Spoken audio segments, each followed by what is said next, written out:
je peux simplement faire pour démarrer, c'est déjà excuser Sandy et deux autres personnes un peu malades, à savoir Sylvie qui a donné procuration à Frédéric Vert et Cédric qui a donné procuration à votre serviteur. Voilà. Le conseil municipal peut démarrer avec un quorum largement atteint. Comme d'habitude, je rappelle l'ordre du jour qui vous est proposé, le procès verbal de la séance du 18 octobre 2023. Je sais pas si on peut déjà commencer à faire passer. S'il y a des remarques, les frais dès que j'ai lu l'ordre du jour. Qui devront signer la reality postage, et séance précédente. Frédéric et on parlera beaucoup de la maison de santé pluriprofessionnelle avec 3 points, l'acceptation du projet du maître d'œuvre, l'autorisation pour la dépose du permis de construire et la demande de subvention. Enfin, un projet de délibération vous a été transmis, je ne sais plus si c'est hier ou avant-hier, vous donnant le compte-rendu de la commission des finances, des plans sous un format plus intéressant que celui qu'on avait sur le dossier d'architecte et un plan de financement dont nous parlera Carole tout à l'heure. Sur le terrain multisport, on vous proposera de demander une subvention complémentaire et on parlera également encore de la chasse où il restait la validation d'une réserve, la fixation du montant à verser par Madame Scholtus Marie-Thérèse pour ses enclaves et puis la répartition des frais de publication et de maintenance de logiciels. Voilà les points à l'ordre du jour. Un conseil, comme tous les conseils, très important, peut-être un peu plus important en ce qui concerne le point 2 qu'on va évoquer dans un instant. Y avait-il des remarques à faire par rapport au compte-rendu? Parce que là, on est en train de passer, on termine juste. Donc, les personnes présentes au dernier et celles qui étaient absentes au dernier pour l'avant-dernier. Voilà. Je laisse juste les signatures se faire avant d'entamer le point numéro 2.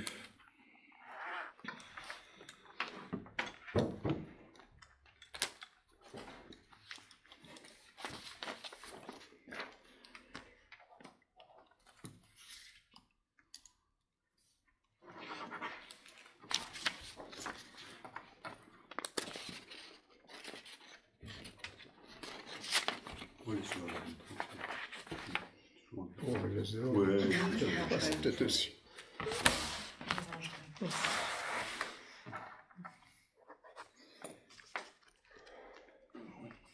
C'était le seul. Oui, c'est bon.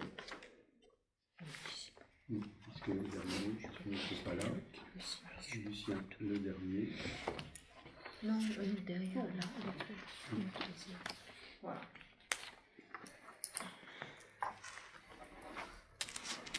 Francis, tu as signé pour le précédent? Non, pas de mais tu l'avais fait. Ah oui, tu n'étais pas là. Ok, c'est bon.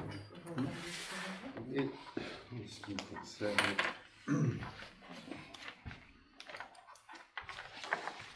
Voilà le registre. Bon, le point numéro 2, c'est surtout celui, donc, enfin, c'est pas le plus important, tout est important.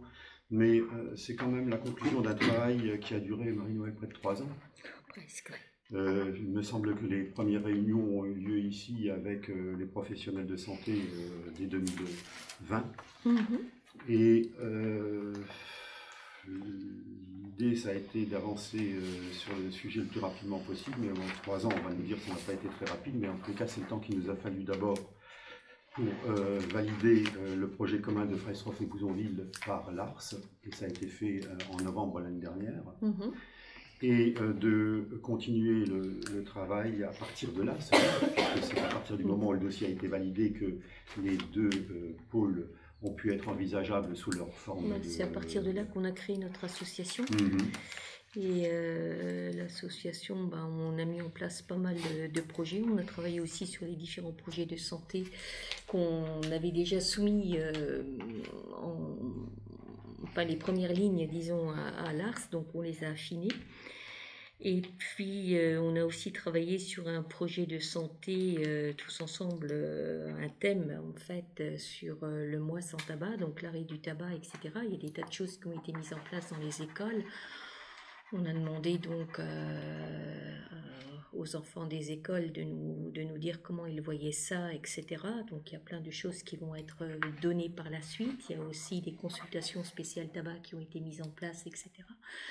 Donc c'est vrai qu'on essaye de travailler tous ensemble sur des thèmes, des projets, etc., dont 4 projets qui sont vraiment à la base en fait de cette maison médicale, qui est donc la prise en charge et le suivi donc des patients diabétiques, les insuffisants cardiaques, le maintien à domicile donc des personnes âgées, et puis donc la pérennité des soins sur le secteur.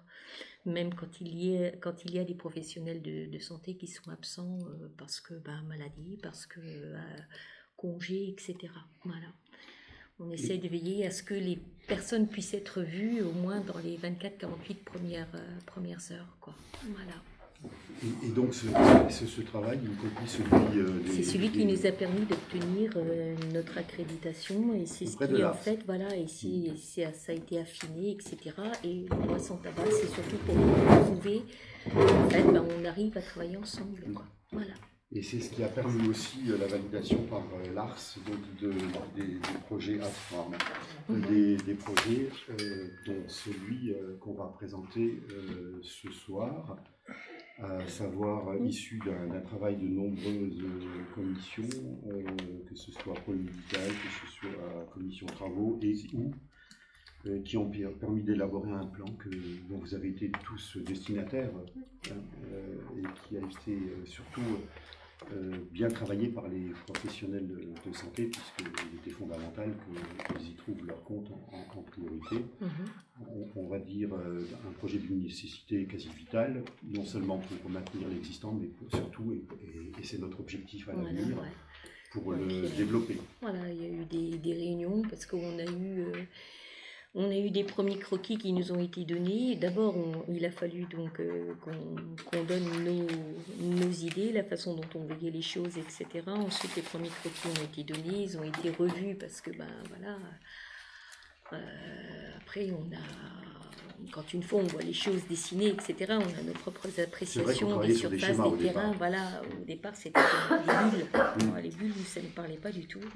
Et c'est vrai que quand en fait on a eu nos premiers plans, etc., c'est là que ça a commencé à tilter. Ça permet aussi de réveiller un petit peu tout le monde, parce que c'est vrai que comme ça se délite dans le temps, on commençait un petit peu à perdre un peu pied en se disant, bon, est-ce que ça se fera, parce que bon, même si on a l'appréciation de l'art, après, il y a aussi les différents conseils, les différentes mairies, etc.,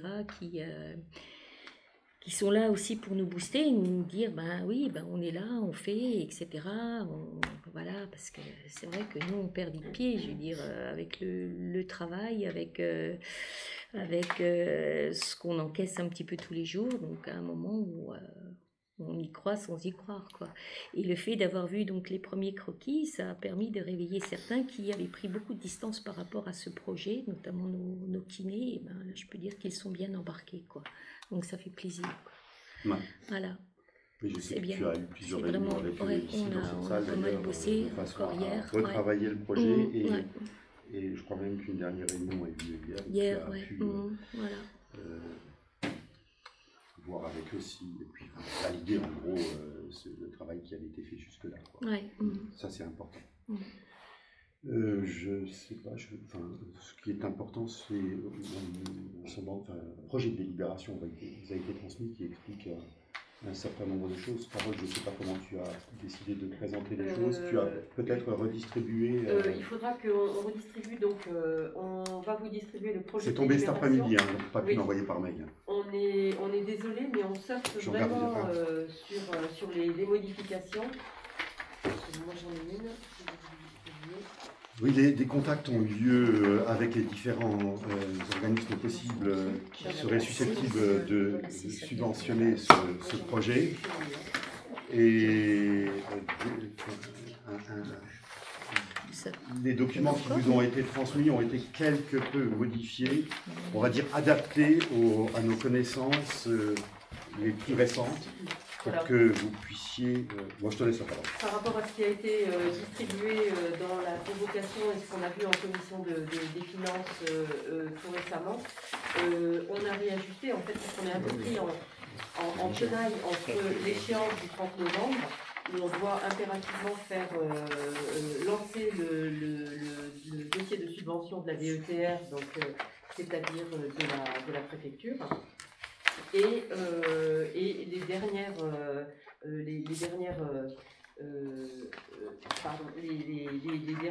recours qu'on a pour les subventions et les dernières informations qu'on a pour obtenir, bien sûr, nous, notre but premier, c'est d'obtenir le plus proche possible, le taux le plus proche possible des 80%, qui sont le maximum de ce que l'on peut obtenir comme subvention. Donc, on oublie complètement, M. Muller, ce qu'on a vu en commission des finances. On a le tableau, si vous voulez tous reprendre le tableau. Donc, la partie gauche, ça n'a pas changé. Oui. Non, juste avant de parler de financement, moi j'aurais une question, je ne sais pas si c'est le moment, sur le projet global, parce qu'on en a parlé un petit peu vendredi, mais sans rentrer dans le détail. Moi, j'ai du mal à comprendre, et je ne suis peut-être pas le seul. C'est un projet global, donc multi-site et puis pluridisciplinaire. C'est un projet. Il y a, alors, on appelle ça une tête de réseau à Bouzonville et une antenne à Frestrophe. Est-ce que c'est l'ARS qui a déterminé ça? Ça vient d'où? En fait, le problème, c'est que pour obtenir en fait une maison de santé, on est obligé d'avoir 2 médecins obligatoires. Et un ou plusieurs paramédicaux. J'avais commencé à travailler avec les infirmiers, etc., sur un projet qui nous tenait à cœur et qui était aussi fait pour nous donner un gain de temps à nous médecins. Et on avait pas mal travaillé dessus. Et c'est vrai qu'on s'était retrouvés dans une période où en fait on n'y croyait plus parce qu'il y avait toujours cette histoire de 2 médecins, 2 médecins, 2 médecins. Et quand j'ai présenté mon projet à Madame Matt, qui fait partie du FEMAGE et qui en fait fait le lien entre les médecins qui ont envie de créer un projet et l'ARS, elle a lu mon projet, ça lui a plu, elle a dit ça, je l'emmène à l'ARS, je vais leur le présenter. Elle l'a emmené et l'ARS a essayé de trouver un moyen pour nous permettre d'exister, parce qu'elle s'est rendue compte qu'il y avait de la dynamique sur le village, qu'il y avait des besoins, qu'on n'avait pas forcément envie de monter sur Bouzonville, qu'on était très bien au village, et ils n'avaient aucune envie, en fait, d'expatrier un petit peu tout le monde. Et ils ont trouvé, en fait, ce moyen pour nous permettre d'obtenir subventions, etc., et ce qu'il fallait pour construire cette maison médicale qui nous réunissait tous et nous permettait de pouvoir parler de patients en groupe, de pouvoir nous réunir et pour parler de certains de nos patients, voilà, comme on en a encore discuté hier pour 2 patients. On a profité qu'on avait une réunion et on a pu se parler comme ça de 2 patients, voilà. Et c'est grâce à ce moyen-là. C'est grâce à l'ARS qu'on a pu mettre ça en place. Et donc, il fallait une antenne. C'est vrai aussi que Bouzonville, c'est un gros pôle. C'est vrai qu'ils auront 3 médecins, eux, sûrs, puisqu'ils ont Wagner et Wagner et Kurt qui se sont associés, en quelque sorte, pour entrer dans cette maison médicale, et que depuis que Dr Pignon remplace l'un, l'autre l'un, il va s'associer donc à ce projet, rentrer donc dans cette maison médicale. Les autres médecins, eux, resteront sur leur site. Voilà. Et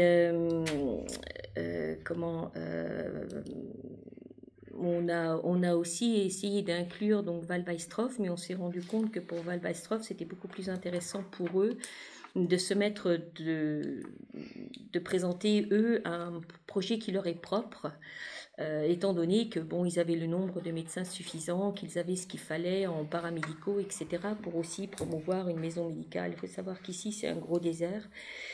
C'est que si on fait rien, ben, dans quelques années, il y aura un gros trou noir sur la carte de santé de l'Ars. Et ce qu'il faut, c'est à tout prix faire venir du monde, c'est booster en fait le terrain. Voilà, d'où l'idée de ces maisons médicales. Et Val-Weistrhoff, ça les enchantait sans vraiment les enchanter, étant donné qu'ils ont chacun leur construction. Et là aussi, l'Ars s'est penché sur le problème parce qu'ils n'avaient pas envie de refaire des bâtiments. Ils avaient envie de rester sur leur site et de créer quelque chose, voilà. Et l'Ars, pareil, a réussi à trouver un système pour leur permettre d'exister comme ils existent actuellement, donc de façon assez disparate, mais qu'ils puissent quand même se réunir, et voilà. Moi, en fait, c'est un petit peu la terminologie qui m'interpelle un peu. On parle de tête de réseau et d'antenne. Est-ce que la tête de réseau a un pouvoir sur l'antenne? Est-ce qu'elle peut lui dicter des règles, le fonctionnement, la répartition des rôles, c'est quoi? Non. On a tous les professionnels de santé, en fait, ont créé cette association. Donc, on adhère tous à ces projets qui nous intéressent, hein, que j'ai cité tout à l'heure, tout ce qui était insuffisance cardiaque, maintien des personnes, etc., à domicile, enfin des personnes âgées, voilà. Et chaque maison de santé aura son propre règlement intérieur, sur lequel nous, on va travailler justement avec Madame Matt. On aura notre propre règlement intérieur. Il y aura le propre règlement intérieur donc, de la maison de santé de Bouzonville. Mais il y a des choses qui vont faire qu'on travaille en commun, des projets sur lesquels on va travailler tous ensemble. C'est tout. Et donc, toutes les données seront mises ensemble pour être données à l'ARS. C'est-à-dire, par exemple, sur ce qui est, moi, c'est ce qui me tient à cœur, c'est les insuffisants cardiaques. Donc, c'est vrai que sur ce projet-là, bon, il y aura des patients qui seront au cabinet du village, il y aura des patients qui seront sur les différents cabinets de Bouzonville. Et le suivi, le fait d'avoir mis certaines choses en place pour pouvoir les suivre, pour pouvoir leur éviter des hospitalisations fréquentes, etc., les paramètres qui nous permettent de les surveiller, de les prendre en charge, les traitements, les liens qu'on établit aussi avec les médecins des hôpitaux. Tout ça, ça va être ensuite, en fin de chaque année, ça va être résumé, ça va être donné à l'ARS et ça va leur permettre de voir qu'en fait, le fait d'avoir édifié ce protocole permet d'éviter des hospitalisations à outrance, etc. et permet un bon suivi, une prise en charge des patients sur le secteur. Donc ces projets-là, ils sont communs aux deux maisons médicales.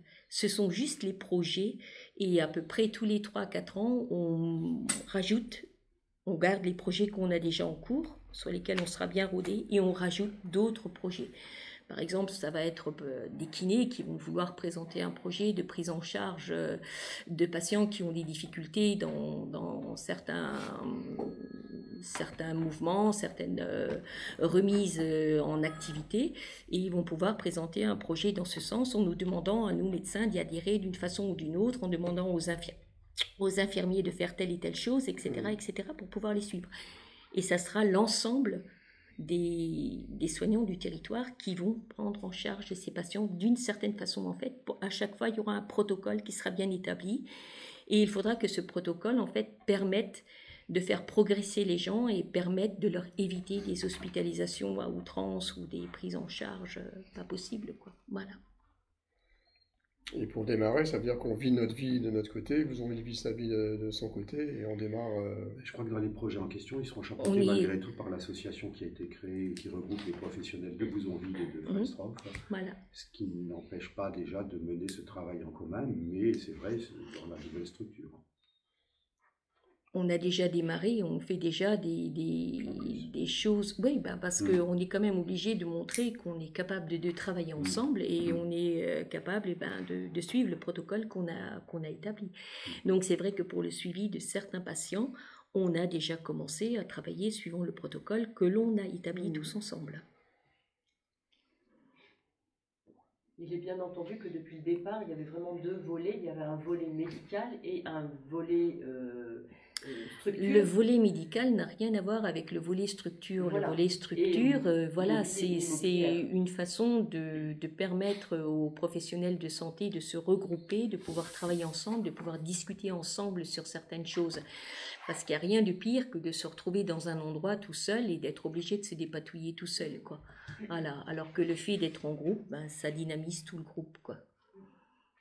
Et que ce soit ici, que ce soit sur Bouzonville, c'est pareil. Je veux dire, quand en fait on a des ostéopathes qui n'envoient jamais de courrier pour dire ben, j'ai fait ci, j'ai fait ça, il va mieux, il a progressé dans ci, il a progressé dans ça, ou même nos kinés qui bien souvent nous disent rien, il faut à chaque fois courir, aller voir, alors que là bon, on se réunit et on voit, et puis on a des patients aussi qui nous posent des problèmes, il y a des patients qui sont difficiles.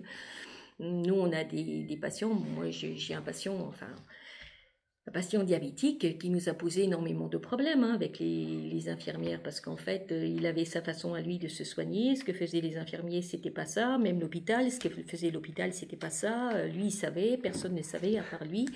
Je peux dire que ça a été coriace comme patient. Donc le fait de pouvoir travailler ensemble et puis de surtout avec l'hôpital, parce qu'à un moment donné, l'hôpital se pose des questions en se disant, bon, est-ce que c'est les médecins qui font barrière? Est-ce que ce sont les infirmières qui font barrière? Est-ce que c'est nous qui n'arrivons pas à nous faire comprendre du patient? Ça devenait compliqué. Et le fait de pouvoir donc mettre tout bien à plat, de pouvoir discuter entre nous, etc., c'est un plus. Et c'est pour ça qu'on espère aussi avoir un système qui va nous permettre de communiquer beaucoup plus facilement avec l'hôpital, justement par le biais de visio, conférences, etc., etc. Ça sera beaucoup plus intéressant encore et ça nous permettra d'avoir donc des démarches à suivre beaucoup plus rapides. Nous, c'est un plus qu'on espère avoir et on sait que là-dessus, Lars nous donnera un petit coup de main. On sait que Lars nous donnera un petit coup de main, donc moi je trouve que c'est intéressant, quoi. Et même pour des formations, se retrouver ensemble pour une formation sur le suivi de telle ou telle pathologie. Je veux dire que toutes les personnes qui prennent en charge le patient sachent ce qu'elles ont à faire, comment elles doivent le faire, etc. Je trouve que c'est bien. Est-ce que ça veut dire, demain, imaginons les deux pôles sont en place, il y a des médecins traitants ici, il y en a à Bouzonville. Moi, vous avez vous comme médecin traitant, je veux vous voir, vous n'êtes pas disponible, est-ce que je peux aller chez un autre médecin? C'est ce qu'on essaye de faire justement avec l'accessibilité pour tout patient dans les 24-48 heures d'avoir accès à des soins. Si jamais vous avez besoin de soins, il faut que dans les 24-48 heures, un médecin du groupe, c'est-à-dire Bouzonville, Freistroff, puisse vous prendre en charge.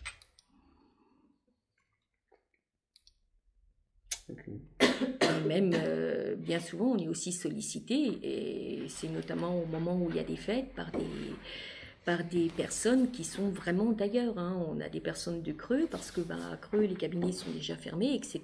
Et que bien souvent, on a un appel du 15 qui nous demande si on est encore ouvert, si on peut prendre telle ou telle personne, etc. Ou même la gendarmerie, qui essaye de se trouver un médecin et que... Voilà. Donc il faut qu'on puisse être facilement joignable, etc. Et je pense que le fait de travailler en groupe, le fait d'avoir encore plus de médecins qui auront envie de venir sur le secteur, parce qu'il y aura justement un travail de groupe, et puis là-dessus j'ai encore des idées que j'irai soumettre à la fac de médecine pour certains de mes confrères. Je pense que ça sera pas mal. On peut faire pas mal de choses. L'existence de cette structure. Je pense que ça dynamise. Je pense que même un médecin qui se retrouve à être parachuté quelque part, puisqu'ils ont vraiment envie de mettre en place ces médecins qui vont devoir donner une année supplémentaire pour aller travailler dans des zones qui sont défavorisées. Je pense que le fait d'arriver, parce que bon, nous, on va créer notre maison médicale, donc c'est vrai que celui qui va venir, bon, il y aura déjà une dynamique, il y aura un partage, je veux dire, bon, il n'y a pas d'angoisse. Celui qui va atterrir, par exemple, dans un endroit où il va vraiment être seul, parce que le médecin est parti en retraite, parce qu'il n'y a plus d'autres médecins autour, à part à je ne sais pas combien de kilomètres, c'est déjà plus difficile. Donc, savoir qu'il y a un endroit où il va pouvoir se retrouver avec des infirmières, pouvoir discuter avec elles, ou si jamais il est débordé, il a besoin de telle ou telle chose, savoir qu'il y a une infirmière sur le pôle qui pourra l'aider, etc. C'est pour ça, avec les infirmières, on s'est aussi dit, on va étoffer un petit peu le pôle de nos infirmières. Au lieu qu'elles soient à 3, elles vont essayer d'être à 4, de manière à ce qu'il y ait toujours une infirmière qui soit là, bon, déjà pour les pansements, comme on sera derrière l'école. Donc je vais dire, actuellement, à chaque fois qu'il se passe quelque chose à la maternelle, ben, on voit les pompiers arriver pour 3 fois rien, repartir parce qu'il n'y a rien à faire. Et voilà, alors que là, maintenant, ben, on sait très bien que l'école, quand il y aura un petit souci, plof, les gamins seront vus par le médecin qui sera là et qui pourra déjà voir si c'est important, si c'est pas important, et éviter de déplacer donc des pompiers pour pas grand-chose, quoi. Je veux dire, un malaise vagal, un gamin qui fait un malaise parce que il se retrouve avec une gastro sévère, un gamin qui va se ramasser, qui va avoir une plaie, etc. Voilà, il sera vu, on n'aura pas besoin d'appeler ou alors de le laisser dans son coin après en disant aux parents le soir, tiens, oui, votre enfant il a fait une chute, et les parents, oui, c'est à cette heure-là que vous nous prévenez, ok, bon voilà, ça crée toujours des conflits qui servent à rien, quoi. Donc là, en fait, les gamins pourront être vus, on aura une infirmière sur place qui verra s'il y a besoin d'être vu par un médecin, bon, s'il y a besoin d'un médecin, si elle ne peut pas faire les soins comme ça, bon, le médecin verra et puis les soins seront faits. Et s'il faut hospitaliser, on fera venir à ce moment-là le 15, enfin les pompiers, quoi, s'il y a besoin, ou une ambulance, on verra bien avec le 15. Voilà. Je pense que ça peut faciliter pas mal de choses. On en était convaincus, c'est vrai que ces discussions ont parfois eu lieu en commission et qu'on n'était pas forcément tous informés, mais c'est bien de le redire, et avec cette passion, ça fait toujours plaisir à écouter. Oui. Est-ce qu'on en revient au plan de financement? Parce qu'il faut des sous. Il faut des sous. Pour tout ça. Je te laisse la parole. Voilà. Donc on en revient sur le tableau. Donc je m'apprêtais à dire que la partie de gauche, c'est le coût estimatif de l'opération. Alors estimatif parce qu'il y a encore quelques sommes qui sont pas encore définies à ce jour.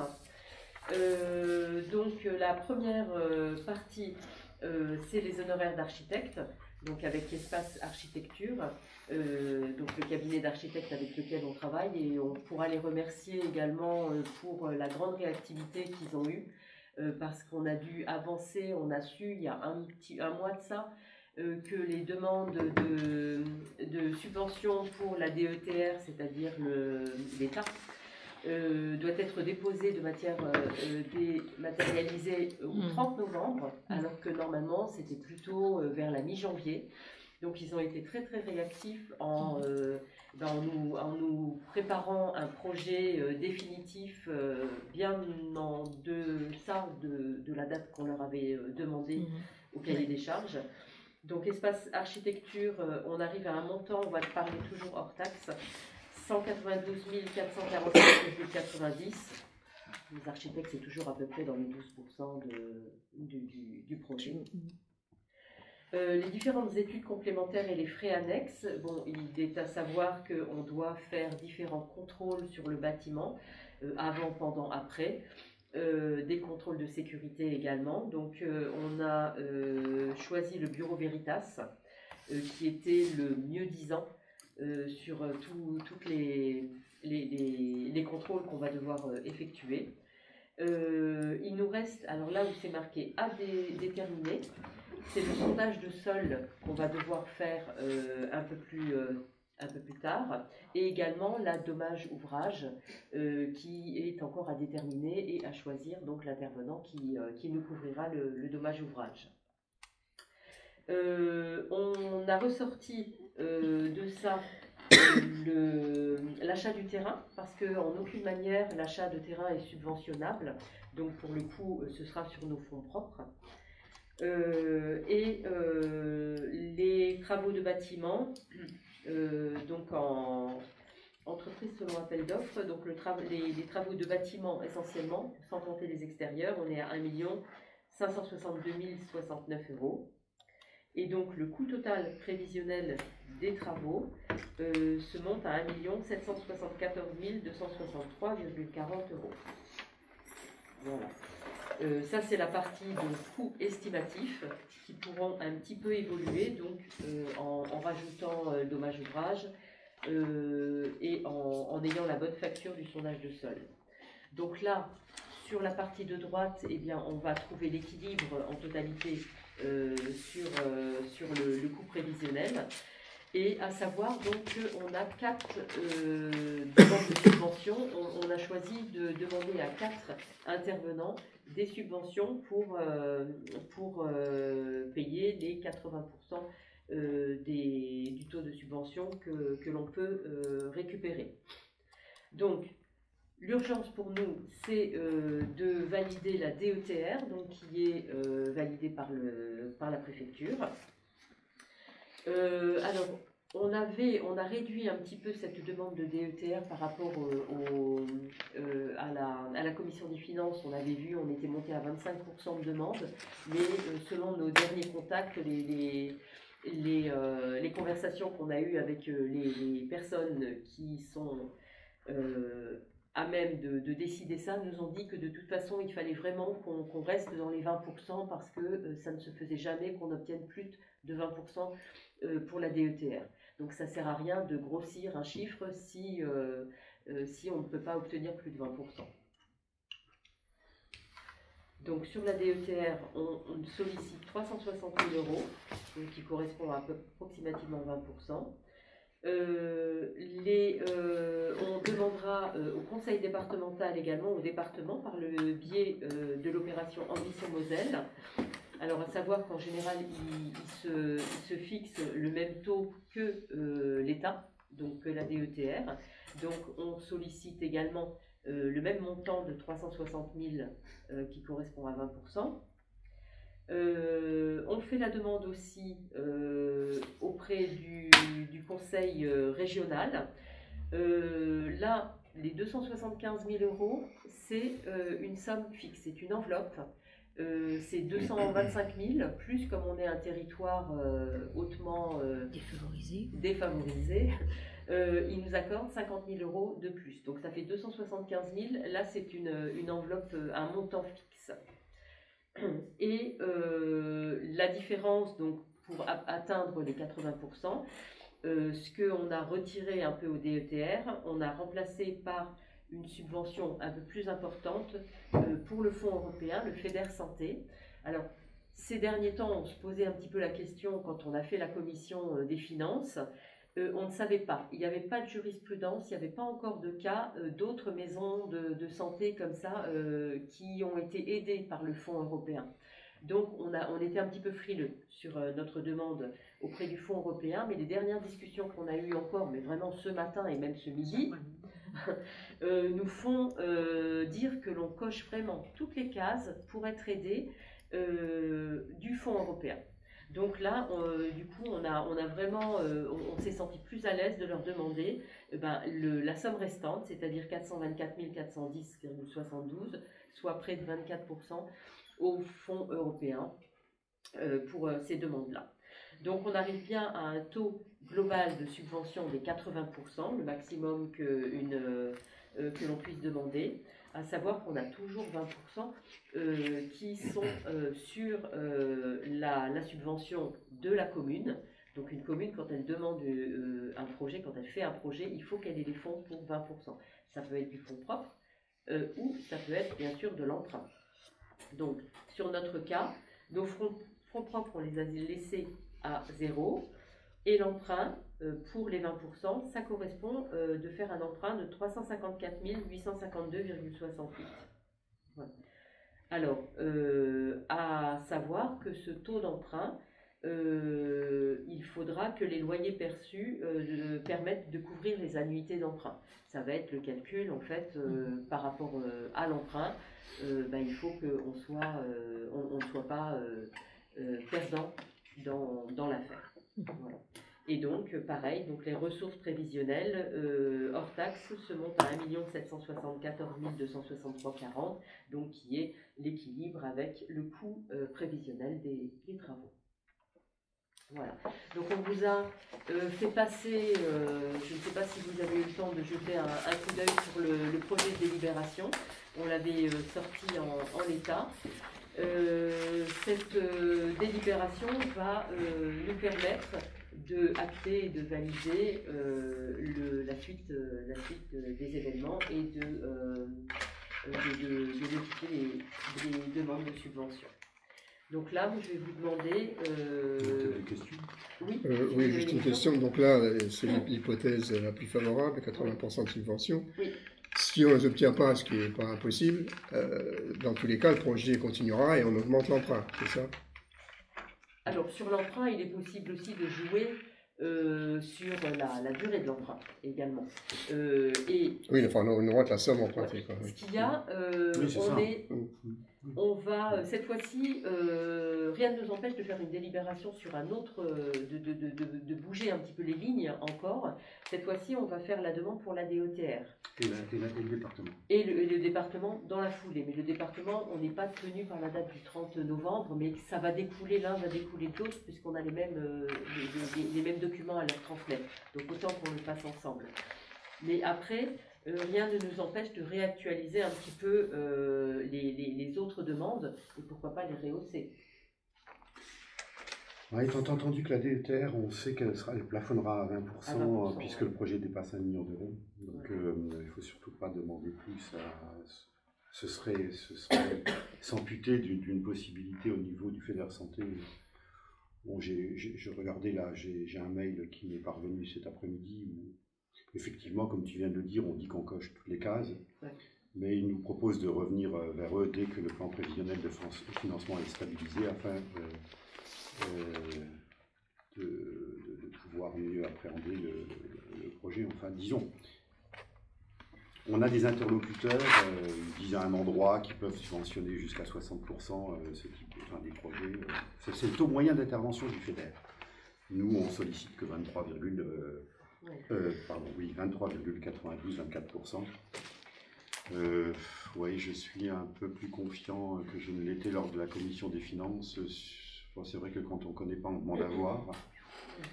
Une fois le dossier complet, le service instructeur pourra démarrer son instruction. Ce qui est certain, c'est que la porte d'entrée, on le rappelle, c'est la région. C'est la région, tout à fait. Et que... oui, enfin... La porte d'entrée, c'est la région, ça veut dire quoi? La porte d'entrée, c'est la région. En fait, nos interlocuteurs pour l'instruction de ce type de dossier, c'est la région. Je commence à y croire. Oui. J'y crois un peu plus depuis les coups de fil de ce matin et les réponses. Enfin, la personne a pris, je sais pas là, j'ai pas eu le temps de l'imprimer, mais ça fait au moins 3-4 pages. La personne a vraiment pris le temps de nous répondre, où elle expliquait effectivement, comme tu l'as dit, qu'on cochait toutes les cases, notamment, bon, là on est sur un bâtiment, c'est les normes, la RE 2020, le respect des réglementations, etc. Oui, ça laisse entrevoir quelque chose d'assez positif à ce niveau-là. Dans tous les cas de figure, elle écrit qu'elle propose à la commune de revenir vers elle dès que le plan prévisionnel de financement est stabilisé et de transmettre les documents mentionnés un peu plus haut, ce qui confirme qu'on coche bien les cases, y compris l'acceptation de notre projet du projet commun par l'ARS, de transmettre les documents ainsi qu'un calendrier prévisionnel. Un point de vigilance à avoir en ce qui concerne le début des travaux. Évidemment, le projet ne doit pas avoir fait l'objet d'un début d'exécution avant le dépôt d'une demande de subvention. Et si le projet est potentiellement éligible, il pourra être envisagé ensuite de transmettre une lettre d'intention. Donc il y a encore des démarches à effectuer et comme tu l'as peut-être dit, oui, comme tu l'as dit, éventuellement, Pardon? Je l'ai au moins pensé. Non, mais tu l'as au moins dit, c'est-à-dire que le plan de financement pourrait être éventuellement revu lors d'un autre conseil municipal. L'idée, c'est bien de déposer la DETR et le département dans des délais assez courts. Oui. Voilà, donc là, si personne n'a plus de questions, le conseil municipal doit donc approuver maintenant le projet de maison de santé pluriprofessionnelle et multisite du Bouzon-Villois avec la construction de l'antenne médicale de Freiskopf. Par là même, on peut approuver le plan de financement prévisionnel en même temps. Et bien sûr, autoriser Monsieur le maire à solliciter toutes les demandes de subventions afférentes à cette opération et à signer, en tant que de besoin, toute pièce utile à cette opération. Quelqu'un est contre? S'abstient? Eh bien, merci à tous. Sachant que si le plan de financement doit être revu, ça sera représenté en conseil municipal, puisque, comme vous l'avez remarqué, c'était une des questions qu'on se posait lors de la commission des finances, le plan de financement doit être intégré à la délibération. Il ne peut pas être une feuille annexe. Voilà, donc l'urgence à déposer les deux premiers. Peut-être un peu moins urgence à déposer la région, mais à garder les contacts de façon à ce qu'on puisse, comme tu l'as dit, comme il l'a dit dans le mail, stabiliser le plan de financement auprès de certains de nos interlocuteurs. C'est à Frédéric de prendre la parole sur le terrain municipal. Voilà, on va continuer sur l'histoire de subventions. Effectivement, on a eu un retour très récemment de l'Agence nationale du sport. On avait fait une demande de subvention pour le terrain multisport. La dépense, ce qui était prévu en tout cas au niveau des travaux multisport, c'était de 84 923 € hors taxe. Donc l'ANS nous accorde une subvention de 47 000 €. Voilà, donc ce qui couvre effectivement pas les 80% qui sont attendus. Donc nous allons faire une demande au niveau de la région. Et donc voilà, une demande qui équivaudra à 20 938,40 €, c'est à peu près 24,66% du reste de la dépense. Ce qui fait qu'on sera pris en charge à 80%. Voilà. Tu as eu des contacts là-haut qui t'ont confirmé que... Tout à fait. Donc voilà, là c'est juste une demande de complément de subvention que je vous demande de bien vous accorder, parce qu'effectivement pour chaque demande il faut qu'on demande l'autorisation au conseil municipal. C'est vrai que dans la délibération qui a été prise initialement, on aurait pu mettre de moi sollicite et tout autre, et ça aurait évité... Voilà, bon, à l'époque on nous avait peut-être promis aussi des choses qui finalement entre-temps ont changé. Et que le nombre de dossiers, c'est ce qu'on disait avant, le nombre de dossiers au niveau des communes a été très nombreux, et du coup ils auraient dû réduire forcément les aides. Voilà. Les Jeux Olympiques. Voilà, donc, au départ, voilà, vous avez promis jusqu'à 80%. Ouais, mais bon. Donc voilà, ça ne pose aucun problème, vu que la région effectivement nous a dit qu'il y a aussi des aides à ce niveau-là. Voilà, est-ce qu'il y a des questions à poser? Non, on passe au vote. Donc, qui s'oppose et qui s'abstient? Je vous remercie. Il s'agit d'obtenir de l'argent. Oh, mais ce sont de beaux projets aussi. Oui. Donc, je vais passer la parole à Lucien parce qu'il y a un certain nombre de choses qui doivent clôturer. Je dis clôturer, le dossier de la chasse sur lequel un certain nombre de décisions ont déjà été prises lors du dernier conseil. On n'avait pas tous les éléments pour certains points. Et donc, je te cède la parole, Lucien. Donc, on va passer par la validation d'une réserve. La validation de la réserve, c'est Sybille Blandine qui a demandé de réserver son droit de chasse sur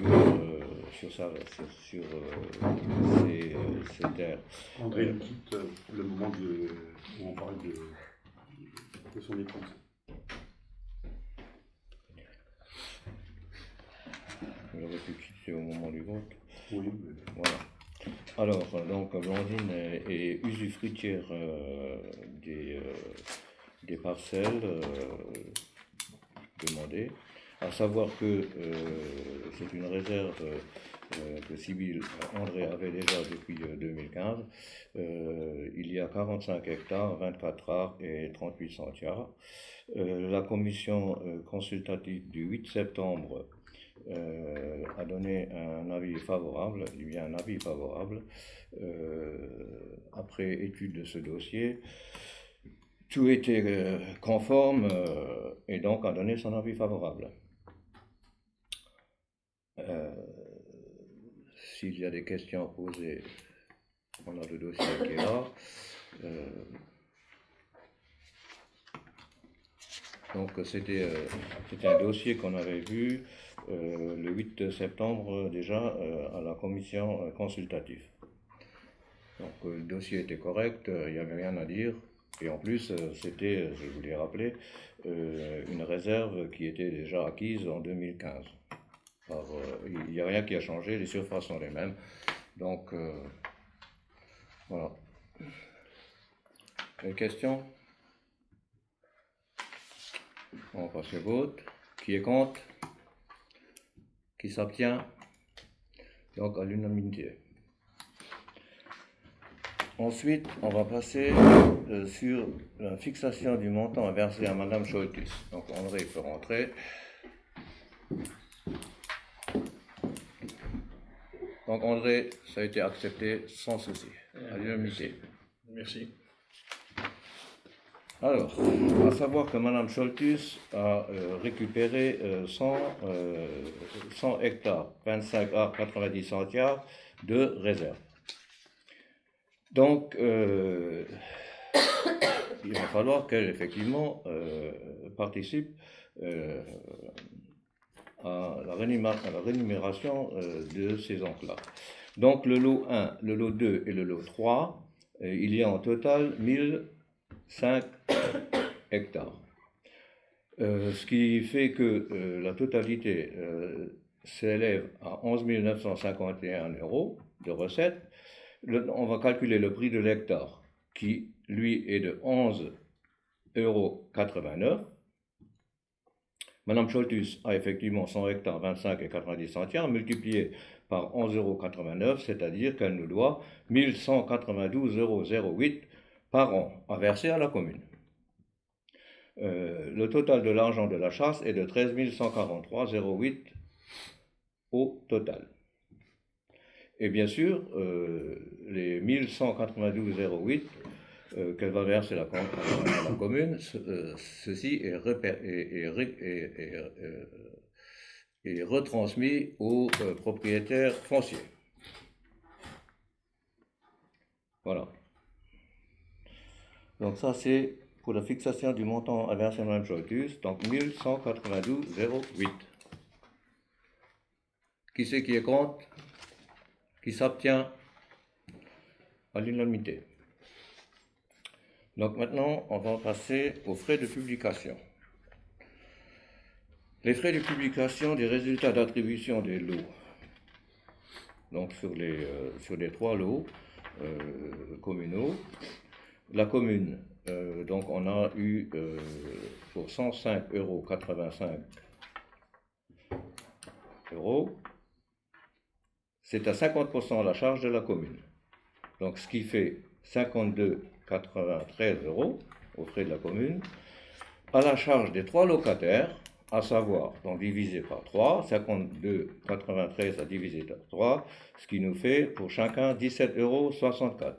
Donc ça, ce sont les frais de publication qu'on est obligé d'appliquer suite aux adjudications.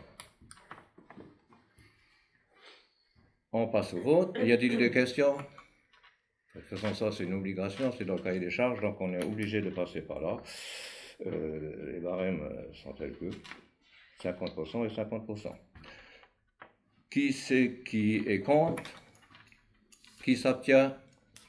À l'unanimité. Ensuite, donc, on a les frais de maintenance du logiciel. Alors, les frais de maintien du logiciel par an, c'est 720 € par an, à répartir sur l'ensemble de l'argent versé aux propriétaires, ce qui fait 720 € divisé par 1105 hectares, ce qui fait donc un montant de 0,65 € de l'hectare, à répercuter sur les propriétaires. Donc c'est clair. Voilà. À savoir que ce montant-là, il est applicable du 1/1/2024 au 31/12/26. C'est le contrat qu'on a actuellement sur le logiciel. Voilà.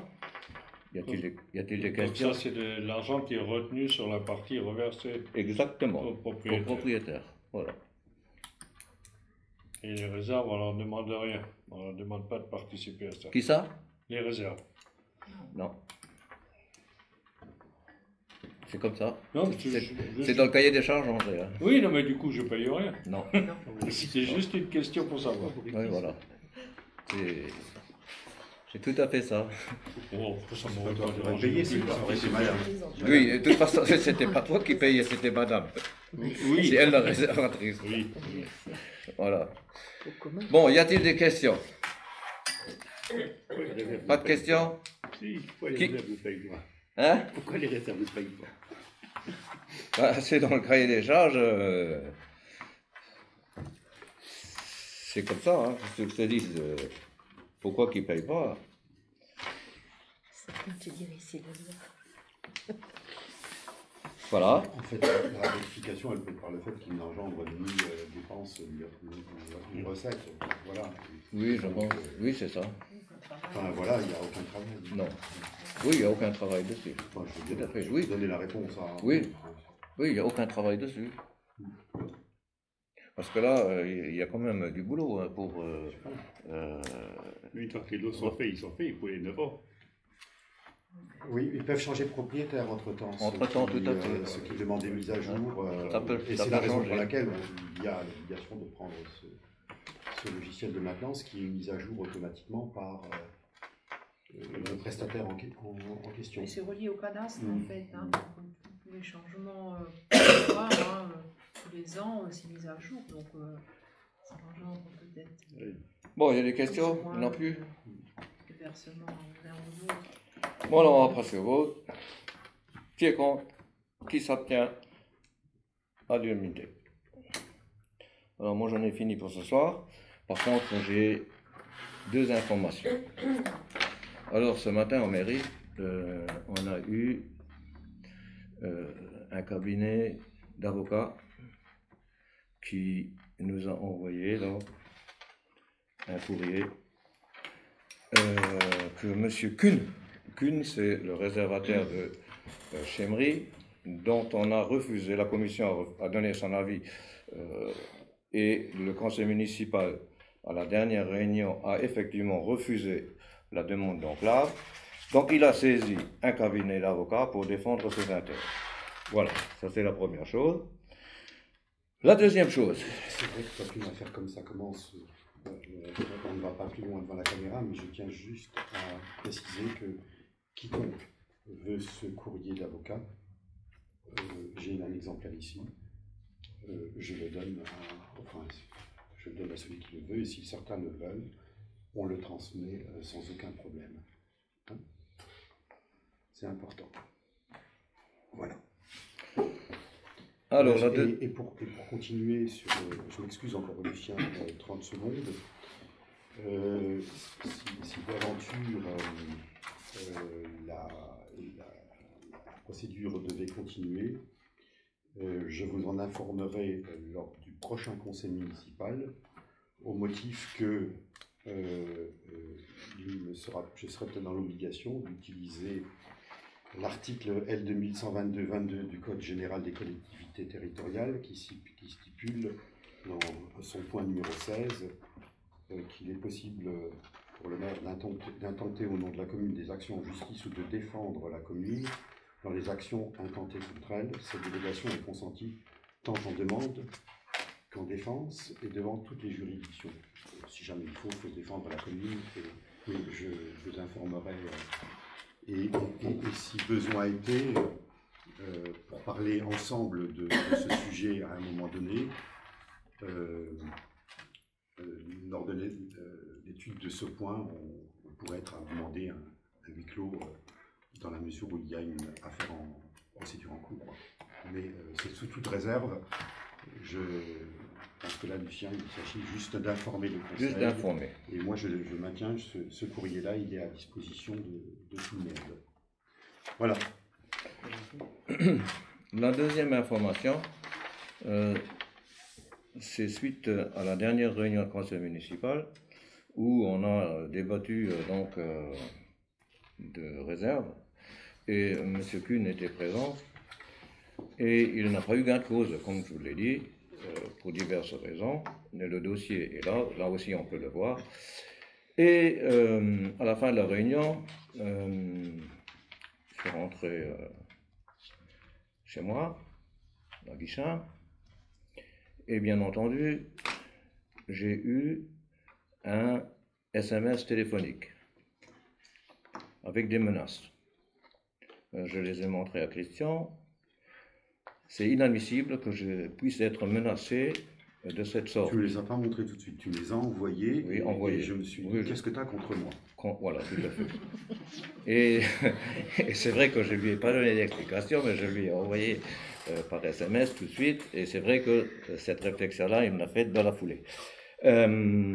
Donc, j'ai effectivement, parce que c'est grave, ce sont des menaces à un élu dans ses fonctions, j'ai donné mandat à Maître Moser de Strasbourg pour défendre mes intérêts.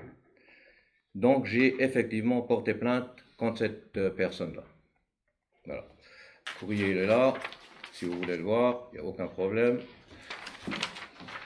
C'est pour information. Ça va pousser ou pas Auteur de... Oui, c'est quelqu'un de proche, c'est quelqu'un de proche de M. Kuhn, voilà.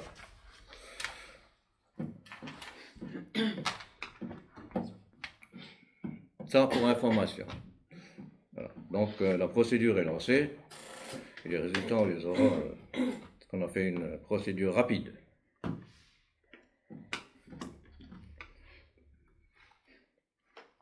C'est clair qu'en ce moment, menacer un élu, c'est pas bon. Et là, c'est pas verbalement, ça a été écrit par SMS. Je pense qu'il a fait une énorme gaffe. Il s'en est rendu compte peu après. Il m'a laissé un message vocal en regrettant ce qu'il a fait et en s'excusant, mais le mal était fait. Et je ne reviendrai plus en arrière. Oui, d'autres interventions? Moi, je voulais juste reparler peut-être de l'éclairage public. On a fait l'année dernière dans la Gazette du village, on avait fait un sondage auprès de la population pour savoir si on allait couper l'éclairage public durant la nuit. Donc on a eu, en étant dit que la majorité l'emporterait et on ferait en fonction du choix des habitants. Donc on a depuis le mois de décembre coupé l'éclairage public la nuit. On n'a jamais eu de retour ici sur ce sondage. Hein. On a Alors, constaté que ça avait été coupé, mais on ne sait pas. Ici au conseil en tout cas, enfin moi au Hollande je n'étais pas là. Je ne pense pas qu'il y ait eu un retour de ce sondage ici au Non, on avait dit, c'est vrai que le sondage, il y avait une date... Non mais un retour. Ni l'exclu. Je ne pense pas qu'on ait eu. Ouais, ça n'a pas été noté. Alors, c'est quoi le résultat? on était vraiment, mais il y avait très peu enfin très peu, je veux dire, il y avait une quarantaine de réponses, 42 ce me semble, et il y avait 20 contre, 22 pour. Donc on était vraiment, et on s'est dit, qu'est-ce qu'on fait? On avait dit que tous ceux qui ne répondaient pas validaient ce que les gens avaient en majorité souhaité, donc on était parti là-dessus. Après, donc, les gens ont répondu peut-être sans trop se rendre compte, sans savoir ce que ça allait donner au quotidien. Donc là, on va refaire justement dans le prochain bulletin, relancer ce sondage en demandant aux gens, après un an d'expérience, parce que après la première coupure, enfin les premiers jours de coupure, c'est vrai qu'on a eu, pas grand monde, mais on a eu des gens qui sont venus en mairie et qui n'étaient pas... qui n'avaient pas vu le sondage, surtout. Voilà, qui n'avaient pas vu le sondage. Qui n'avaient pas répondu, donc c'est vrai que du coup la Gazette n'a pas fait son travail d'information.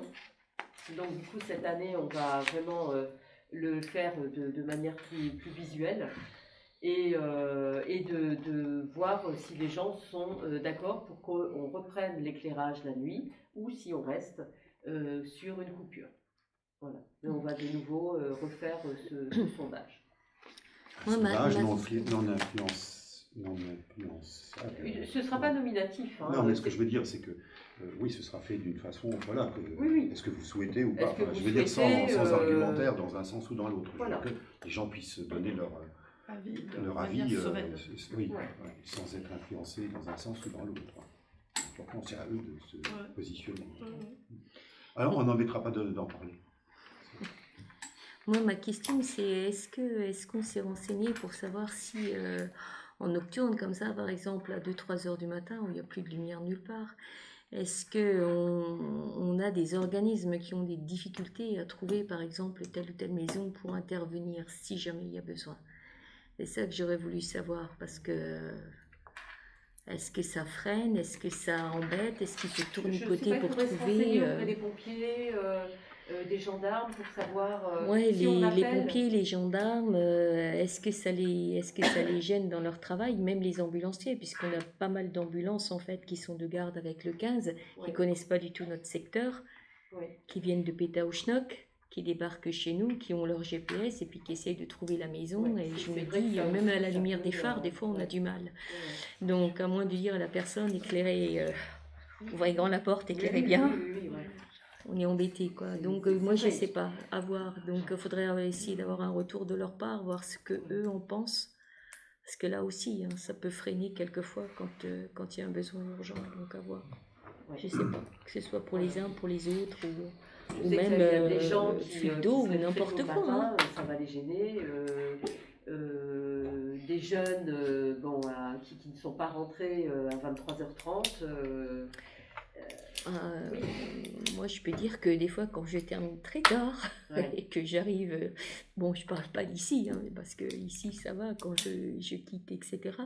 Mais c'est vrai que quand j'arrive, par exemple, sur Bouzonville, quand j'ai pas d'éclairage, c'est un peu compliqué. Donc maintenant, ça va. J'ai appris à me servir de la torche de mon portable. Voilà, quoi. Lampe frontale. Frontale, mais j'en ai toujours une en poche, voilà, quoi, parce que c'est vrai que quelquefois c'est vrai qu'on avait bien expliqué que couper l'éclairage public, ça entraînait une réduction, on va dire, on gagnait peut-être 120 € par mois. C'était économiquement, sur le nombre des années, ça ramène quelque chose à chiffrer, mais dans l'absolu... parce qu'on avait déjà mis des LED partout, donc ça nous faisait déjà une belle économie. Les 62 points lumineux là qui sont encore au sodium, Francis. 63. Sodium, 63, t'as recompté. Et après, c'est pas intéressant financièrement de changer le sodium pour du LED, par exemple, actuellement, si on reste en coupure nocturne, parce qu'on ne rentabilisera jamais l'achat. À savoir qu'un achat comme ça, ça va être à peu près 300 € par ampoule, par lampadaire pour le changer. Après, si on repasse sur un éclairage nocturne, il y a possibilité de réduire l'intensité de l'éclairage pour n'avoir que 30% sur les heures. 50%. 50%? Oui, c'est ce que nous a dit l'entreprise ERES qui est chargée de l'entretien de l'éclairage public. Sur la traversée de Freistroff, à l'heure actuelle, on est sur des sodiums à 150 watts. Il y aurait des possibilités de diminuer à 50 watts et de diviser par 2 l'intensité aux heures choisies. Bon, après, tu parles de l'aspect financier, mais il y a aussi la biodiversité. J'allais y venir. D'accord, bah, je te laisse Ouais, en parler. ça aussi, ouais. Ouais. Parce qu'en Je fait, suis d'accord, justement, ouais. on en a reparlé avec le professionnel, et ils ont actuellement des ampoules qui sont adaptées à la vie nocturne de la faune nocturne, en descendant la luminosité à 2700 lumens ou lux. Qui sont un éclairage bien adapté aux chauves-souris. Il n'a pas parlé de degrés, C'était des degrés? il me semble. Enfin, Parce que c'était c'était une- pas les lumens. Ouais. Ouais, sur la palette de la C'est des lumière, degrés. il y a de la lumière bleue très forte et des lumières un peu chaudes, jaunes. Et nous, on arriverait sur de 2700 à quelque chose d'un peu jaune-vert, comme ça, qui sont tout à fait adaptés à la vie, à la faune. Donc là aussi, on peut jouer là-dessus et vraiment cocher toutes les cases pour être de bons élèves. Voilà. Donc ça, c'est à voir. Donc d'abord, en 1, ce sera le sondage. Il y a des communes qui ont adopté une application qui permet d'allumer par smartphone. En fait, chacun peut allumer 5 minutes parce qu'il va sortir à telle heure. Juste avant de sortir. Habitant. Ouais, chaque habitant, ça existe. Mais il faudrait que chacun des lampadaires. Après, je sais pas comment ça soit, fonctionne, mais j'ai vu forcément des reportages là-dessus où voilà, les pompiers, quand ils arrivent, ils peuvent, je sais pas, en cliquant sur l'application, allumer telle rue. Après, c'est... ça existe, mais je sais pas comment, techniquement, je sais pas comment ça se passe. Ça existe. Mais tout en gardant quand même ton idée d'éclairage plutôt modulé, de manière à pas créer des flashs intempestifs pour la Alors faune et là, la avec flore. la modulation, on ne peut pas. Tu peux pas. On ne peut pas, justement. Avec Par exemple, dans l'application. les rues, non. Lorsqu'il y a modulation, alors il nous a expliqué que lorsqu'il y a modulation sur le système, on ne peut pas s'amuser. Il a parlé d'un point zéro. Le fait d'allumer et d'éteindre à plusieurs reprises, ça déréglait le point zéro et on n'avait plus cette baisse d'intensité au moment où on la souhaitait. D'accord. Enfin, Il faut que ce soit à heure fixe. Il faut que ce soit à heure fixe et dès qu'on commence. Mais ça, c'est. Par exemple, si on parle de toutes les rues sauf de la rue Robert Schumann, elles sont déjà réglées pour une diminution d'intensité. Je regarde Francis, je ne sais plus, de 50 ou 60% dans une tranche horaire donnée. Et comment il s'appelait? Monsieur Siméon qui était là? C'est ça? Oui, c'est vrai. Et Monsieur Siméon nous expliquait que le fait de jouer sur les horaires, y compris à plusieurs reprises, ça déréglait le point zéro et que donc le système était complètement... je ne sais pas, vous étiez là aussi comme moi, mais là c'est une technique... Je ne veux pas les moduleurs. Donc ça ne marche que lorsque les systèmes ne sont pas déjà programmés pour diminuer en intensité à certains horaires. Ouais. Enfin, voilà ce qui nous a été dit. On l'a rencontré juste après la commission des finances. Il était venu pendant celle-ci, c'était une visite de courtoisie qu'il a faite et on en a profité pour prendre un peu des informations, parce qu'on se pose souvent des questions lorsque les adjoints et moi on est en mairie, on n'a pas toujours les réponses et là on a eu la chance... Le système par téléphone, comme Katia disait, il existe, mais notre circuit à nous, il n'est pas adapté pour. Ah oui, il faut l'adapter. Il faudrait changer tout. Et d'un côté, il c'est faudrait un que petit peu chaque comme si on te... lampadaire soit connecté, finalement. Ouais. C'est ça, hein. Et puis, ça ferait un effet flash à chaque fois. Non, tu peux c'est-à-dire comme si on te braquait les phares dans les... C'est allume une rue, en fait. Ça s'appelle J'allume ma rue, d'ailleurs, l'application. Oui, d'autres interventions? Oui, moi. Décidément. Oui. Donc c'est juste un petit point, on a été sollicité, pareil aussi, assez récemment, par la préfecture pour établir une cartographie des zones privilégiées pour le développement des énergies renouvelables. Donc là-bas qu'on se réunisse encore avant la mi-décembre, tout le conseil, pour définir... En conseil municipal? Pas vraiment en conseil, les volontaires qui... Les volontaires, mais bon, ce serait bien que le maximum de personnes du conseil municipal soient présentes. Pour qu'on puisse définir... C'est pas un conseil municipal, non, c'est la question. Voilà, c'est ça, ça ne sera pas un conseil municipal. Ce sera donc pour définir, en fait, on va devoir proposer une carte de la commune de Frestroff et poser dessus les éléments qui nous sembleraient assez pertinents pour pouvoir installer éventuellement, là j'ai plusieurs exemples. Ne me parle pas d'éoliennes. Hein.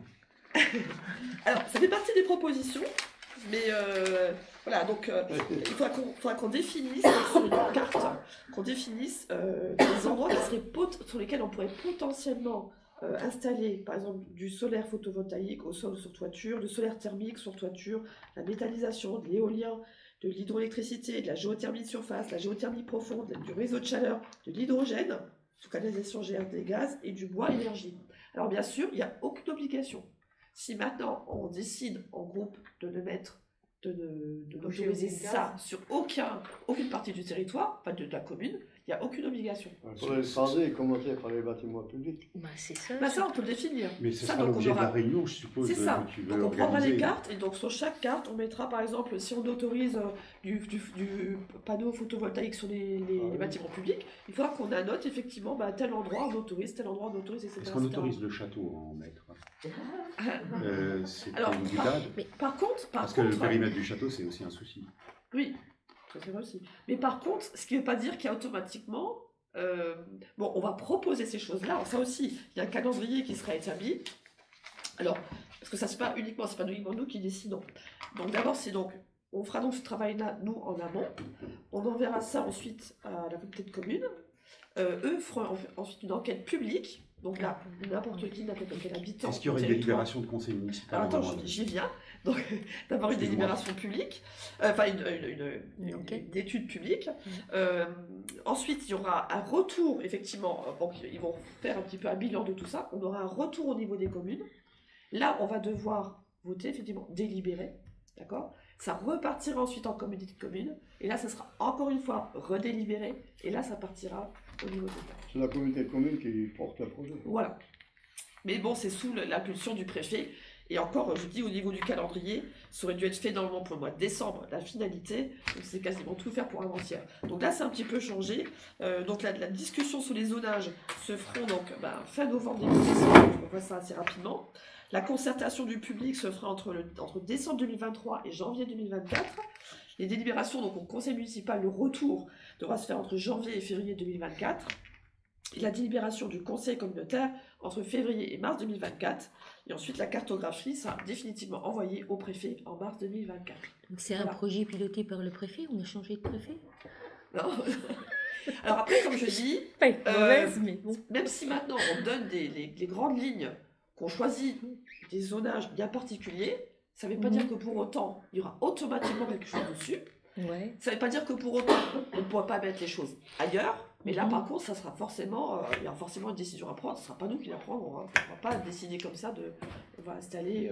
Généralement, on décide jamais comme ça. On a toujours besoin de l'aval du préfet. Tu vas entraîner à quelle hauteur? Apparemment, fou. Ah, c'est pas subventionné? Absolument. Non, ça c'est uniquement pour, par exemple, une société qui décide, par exemple, d'installer des panneaux photovoltaïques. Elle pourra prendre, par exemple, la carte de Frestroff et elle va se dire, tiens, apparemment, sur cette commune, je peux éventuellement venir proposer l'installation de panneaux sur la mairie, sur l'école, etc., etc. Donc nous, on n'aura rien à faire. Hein. Ça sera juste permettre à des sociétés de voir déjà en amont où est-ce qu'elles peuvent éventuellement venir installer... Donc ça coûte rien à la commune. Non. Ça coûte rien, mais ça rapporte rien non plus. Ah ça dépend. Si la société, elle vient et propose à la mairie, par exemple, de venir installer du panneau photovoltaïque, après ça sera... Sur ces bâtiments, ça peut c'est de location. Voilà. Ça permet juste aux sociétés de savoir exactement où est-ce qu'elles peuvent venir. Voilà. Là, on peut prospecter, là, c'est pas la peine. En gros, c'est ça. Les sociétés. Voilà. Elle fait il y a un village qui dit, nous, c'est clair, on veut rien. C'est sûr que la société va venir, elle va voir ça, elle va pas son temps. Ça fait une économie de démarchage. Voilà, exactement. Par contre, si d'autres voient, par exemple, telle commune est prête à accueillir, je sais pas moi, des éoliennes, du photovoltaïque, de la méthanisation, l'éolienne. Voilà, ils vont venir. Forcément. Donc voilà, je réunirai ceux qui sont présents, ceux qui voudront être présents, plutôt en soirée, pour que tout le monde puisse être là. Et puis après, il n'y a pas une obligation de nombre maximum de personnes. Le mieux, c'est qu'on soit quand même le plus nombreux possible pour pouvoir donner un avis. Il y aura des cartes à présenter. Voilà, juste des cartes à présenter et puis en faire des petits. Voilà, à dire bah, on autorise à cet endroit-là, pas à cet endroit-là. Il serait intéressant que dès que tu les as, tu les envoies au conseil. Bah, c'est une carte, en fait, c'est une carte. Il y a un travail, comment dire, qui puisse déjà être fait peut-être en amont. À la base, c'est une carte et après, c'est à nous de définir. Ah, c'est une carte. Oui, c'est une carte basique et c'est à nous de définir après. Je pensais qu'il y avait déjà des cartes prédéfinies ou présupposées sur bah, il y a des petites choses, mais en général, c'est plutôt les élus qui disent plutôt bah, à cet endroit-là, plutôt à cet endroit-là. Voilà. En parlant de présentation de documents, j'ai une réflexion que j'ai déjà faite. Est-ce qu'il est envisageable d'investir dans un système de projection? Je pense que ça coûte plus très cher. Ouais. C'est quand même plus interactif, quoi. On investit dans un portable aussi. Pardon? Dans un ah, vous n'avez pas de portable? Ah non, mais je sais pas. Oui. Ah oui. Ah. Ouais. Un rétroprojecteur comme ça, c'est 200 € à peu près. Hein. Oui, non, mais ça va pas grand-chose. C'est pas le portable qui va. Mais ce qu'il faut voir. C'est quand même plus agréable. Ils ont fait une conférence. Oui, le mettre sur le mur. Voir si le. Enfin, il faut voir. Le portable est utilisé. Oui.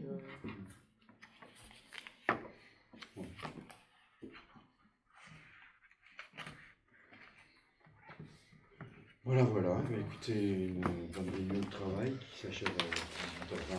Je vous souhaite à tous une bonne soirée.